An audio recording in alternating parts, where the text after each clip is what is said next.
রাসূল সাল্লাল্লাহু আলাইহি সাল্লাম বলেছেন, সালাত আদায় করে যারা তারা মুসলিম, যারা সালাত আদায় করে না তারা কাফের। যারা সালাত আদায় করে তারা মুসলিম, যারা সালাত আদায় করে না তারা কাফের। সম্মানিত দিনী ভাই, সম্মানিত মা, আমরা আপনাকে বলে যাচ্ছি, সালাত আদায় না করে জান্নাতের আশা করা সম্ভব নয়। সালাত আদায় না করে জান্নাতের আশা করা ঠিক নয়। যারা বেনামাজি তারা জাহান্নামে যাবে, কথাই চূড়ান্ত। তারা কাফের, তারা কাফের, তারা কাফের, এতে ভিন্ন মাত্র কোনো সন্দেহ অবকাশ নেই।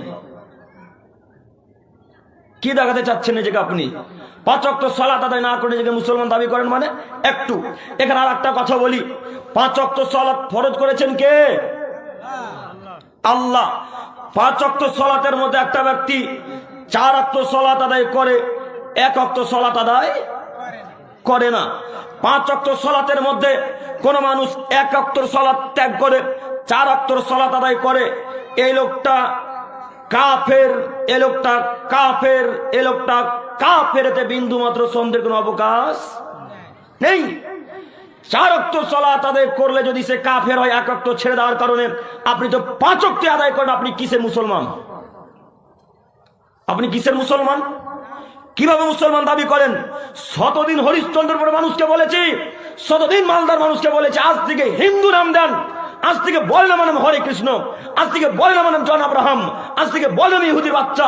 জিন্দেগিতে হরিশ্চন্দ্রপুরের মানুষকে বলবেন নামাজ পড়ার কথা, জিন্দেগিতে বলবেন ইনশাল্লাহ।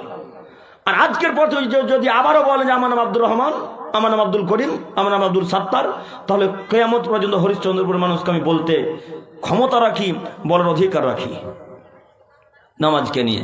কথা বুঝতে পারেননি? হিন্দুকে কখনো বলতে যাব না নামাজ পড়িস না কেন, খ্রিস্টানকে কখনো বলবো না নামাজ পড়িস না কেন, মুসলিমকে আমি বলতে ইচ্ছুক, বলতে রাজি, বলতে এসেছি যে তোমরা নামাজ পড়বে, আপনারা নামাজ পড়বেন। কই কেন মুসলমান দাবি করছেন? ও আব্দুল করিম ভাই, মুসলমান নাম না দিলে হরিশ্চন্দ্রপুরে গোশত খেতে পাবো না যে গরুর, এই জন্য নামটা আব্দুর রহমান রেখেছেন, তাই না? এই জন্য আপনার নাম আব্দুল সাত্তার, এই জন্য আপনার নাম আব্দুল করিম। আজকে যদি বলেন যে আমার নাম কৃষ্ণ, তাহলে তার কেউ আপনাকে গোশ দিবে না। কথা মনে আমি বুঝাতে পারি না যে তাহলে তার গোশত খেতে পাবেন না, গরুর মাংস খেতে পাবেন না, তার জন্য নাম দিয়েছেন আব্দুর রহমান। 1900